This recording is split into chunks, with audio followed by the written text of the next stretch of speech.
മറ്റൊരു പ്രധാനപ്പെട്ട വാർത്തയിലേക്ക് കടക്കുകയാണ്. കണ്ണൂർ പയ്യന്നൂരിലെ BLO അനീഷ് ജോർജ് ജീവനൊടുക്കിയതിൽ CPM-നെതിരെ ആരോപണവുമായി പ്രതിപക്ഷ നേതാവ് VD സതീശൻ. CPM പ്രവർത്തകർ അനീഷിനെ ഭീഷണിപ്പെടുത്തിയെന്നും അതിന്റെ പുറമെ ജോലിഭാരം കൂടി വന്നതാണ് ആത്മഹത്യയ്ക്ക് നയിച്ചതെന്നും VD സതീശൻ ആരോപിച്ചു. അദ്ദേഹത്തിന്റെ പ്രതികരണത്തിലേക്ക്. ഈ SIR-ന്റെ പ്രവർത്തനങ്ങൾക്ക് ഈ BLO കൊണ്ടുപോയതിൽ പ്രതിഷേധിച്ച് അദ്ദേഹത്തിനെ ഭീഷണിപ്പെടുത്തുകയായിരുന്നു CPM നേതാക്കളും പ്രവർത്തകരും ഉൾപ്പെടെയുള്ള ആളെ. പിന്നെ ഈ ജോലിയുടെ ഭാരവും എല്ലാ സമ്മർദ്ദവും ഇതാണ് ഈ ആത്മഹത്യയ്ക്ക് ഇട നൽകിയത് എന്നാണ്. അതുകൊണ്ട് ഗൗരവതരമായ അന്വേഷണം സർക്കാർ നടത്തണം, ബോധ്യം വരുന്ന തരത്തിൽ അന്വേഷണം നടക്കണം. ഇലക്ഷൻ കമ്മീഷൻ കുറേ കൂടെ ഗൗരവമായി ഈ വിഷയത്തെ പഠിക്കണം. കാരണം BLOമാർ വ്യാപകമായി സംസ്ഥാനത്തുടനീളം പരാതിയാണ്. അവർക്ക് അമിതമായ ജോലി ഭാരമാണ്. ഭൂരിഭാഗം പേര് സ്ത്രീകളായിട്ടുള്ള ആളുകളാണ് BLOമാർ. അവർക്ക് ഈ ജോലി ചെയ്ത് തീർക്കാൻ കഴിയുന്നില്ല. 3 പ്രാവശ്യം ഒരു വീട്ടിൽ പോകണമെന്നാണ് പറയുന്നത്. 700 മുതൽ 1500 വോട്ട് വരെ പല ബൂത്തുകളിലുണ്ട്. മാത്രമല്ല ഇതിനെ ഈ BJPയും കൊണ്ടിരിക്കുകയാണ്. കോൺഗ്രസ് അനുഭാവ വോട്ടുകൾ അല്ലെങ്കിൽ UDF അനുകൂല വോട്ടുകൾ ചേർക്കപ്പെടാതിരിക്കാൻ വേണ്ടിയിട്ടുള്ള ശ്രമമാണ് നടത്തുന്നത്. BJP ദുരുദ്ദേശത്തോടു കൂടി SIR നടപ്പാക്കുമ്പോൾ ആ ദുരുദ്ദേശത്തെ പ്രായോഗിക തലത്തിൽ വേറൊരു തരത്തിൽ നടപ്പാക്കുകയാണ് CPM കേരളത്തിൽ ചെയ്യുന്നത്. അതിനെ ഞങ്ങൾ അതിശക്തിയായി എതിർക്കും. നിയമപരമായും രാഷ്ട്രീയമായും SIR വഴി നീതിപൂർവമായ സത്യസന്ധമായ തെരഞ്ഞെടുപ്പ് നടപടികളെ അട്ടിമറിക്കാനുള്ള ശ്രമത്തെ ഞങ്ങൾ ചോദ്യം ചെയ്യും. ഒരു സംശയമില്ല കാര്യത്തിൽ. രണ്ടാമത്, എന്താണ് BJPയിൽ നടക്കുന്നത്? BJPയിൽ നടക്കുന്നത് ഇപ്പോൾ 2 ആത്മഹത്യകൾ കഴിഞ്ഞു BJP പ്രവർത്തകരുടെ. മൂന്നാമതൊരു ആത്മഹത്യാ ശ്രമം നടന്നു. ഈ ആത്മഹത്യയിൽ ഉടനീളം കുറിപ്പുകളിൽ പറയുന്നത് വളരെ കരിനിഴൽ വീണ BJP നേതാക്കളുടെ സാമ്പത്തികമായ ബന്ധങ്ങളെക്കുറിച്ചാണ്. സാമ്പത്തികമായിട്ടുള്ള ഷെയ്ഡി ആയിട്ടുള്ള ഏർപ്പാടുകൾ BJP നേതാക്കൾ നടത്തിയതാണ് ഈ 2 ആത്മഹത്യ ചെയ്തവർ 2 പേരും പുറത്തു പറഞ്ഞിട്ടുള്ള പ്രധാനപ്പെട്ട കാര്യം. മാത്രമല്ല BJPയുടെ ഈ നഗരത്തിലെ തലമുതിർന്ന നേതാവായ MS കുമാറും ഗുരുതരമായ ആരോപണമാണ് BJP നേതൃത്വത്തിനെതിരായി ഉന്നയിച്ചിരിക്കുന്നത്.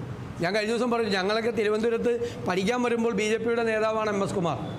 ഇപ്പോൾ വന്ന പുതുതലമുറയിൽപ്പെട്ട ആളുകളോ അല്ലെങ്കിൽ ഇപ്പോഴത്തെ പുതിയതായി വന്ന BJPയിൽ വന്ന ആളല്ല, പഴയ തലമുറയിൽപ്പെട്ട BJP നേതാക്കളാണ്. അവരാണ് പുതിയ നേതൃത്വത്തെക്കുറിച്ച് ഗൗരവതരമായ ആരോപണം ഉന്നയിച്ചത്. ഈ ആരോപണങ്ങളിലും ഈ സാമ്പത്തിക ഇടപാടുകളിലും പെട്ട് BJP ആടി ഉലയുകയാണ്. ആ BJPയുമായി ബന്ധം സ്ഥാപിക്കാനാണ് CPM തിരുവനന്തപുരത്ത് ശ്രമിക്കുന്നത്. CPM-ൽ നിന്ന് രാജിവെച്ച് 2 പ്രമുഖരായ ആളുകൾ, ഒന്നൊരു ബ്ലോക്ക് പഞ്ചായത്ത് പ്രസിഡന്റ്, മറ്റൊന്ന് പ്രസ് ക്ലബിൻ്റെ പ്രസിഡൻ്റായിരുന്ന ഒരാൾ, ദേശാഭിമാനിയുടെ ആൾ. അവർ ഗുരുതരമായ ആരോപണമാണ് കടകംപള്ളി സുരേന്ദ്രനെതിരായി ഉന്നയിച്ചിരിക്കുന്നത്. കടകംപള്ളി സുരേന്ദ്രൻ എന്ന മുൻ മന്ത്രി BJPയുടെ ആളാണ് എന്നാണ്, ഞങ്ങളല്ല, മുതിർന്ന CPM നേതാക്കൾ, പാർട്ടി വിട്ട മുതിർന്ന നേതാക്കൾ ഇപ്പോൾ ആരോപിക്കുന്നത്. അതിൻ്റെ ഭാഗമായി പാങ്ങോടിൽ ഒരു CPIയുടെ സ്ഥാനാർത്ഥിയായിട്ട് ഒരു RSS ശാഖയിൽ പോയിരുന്ന ഒരാൾ ഇപ്പോൾ LDFിൻ്റെ സ്ഥാനാർത്ഥിയായാണ്. അപ്പോൾ തിരുവനന്തപുരത്ത് BJP ആടി ഉലയുമ്പോൾ, BJP തകർന്ന് തരിപ്പണമാകുമ്പോൾ BJPയെ സഹായിക്കാൻ വേണ്ടി CPM രംഗത്തിറക്കിയിരിക്കുന്ന പുതിയ കാഴ്ചയാണ്. അപ്പോൾ ഇതിനു മുമ്പ് പ്രതിപക്ഷം ഉന്നയിച്ചിരുന്ന BJP CPM അവിഹിത ബന്ധത്തിൻ്റെ ഏറ്റവും വലിയ ഉദാഹരണമാണ് ഇപ്പോൾ തിരുവനന്തപുരത്ത് നടക്കുന്നത്. തൃശ്ശൂരിൽ ഞങ്ങൾ പാർലമെൻറ്റ് തെരഞ്ഞെടുപ്പിൽ ഉന്നയിച്ചു. അവിടെ RSS നേതാവ് ഹൊസബലയെ കാണാൻ മുഖ്യമന്ത്രി പിണറായി വിജയൻ ADGP MR അജിത് കുമാറിനെ വിട്ടു. പൂരം കലക്കി BJPയെ ജയിക്കാനുള്ള സാഹചര്യം ഉണ്ടാക്കി തൃശ്ശൂരിൽ.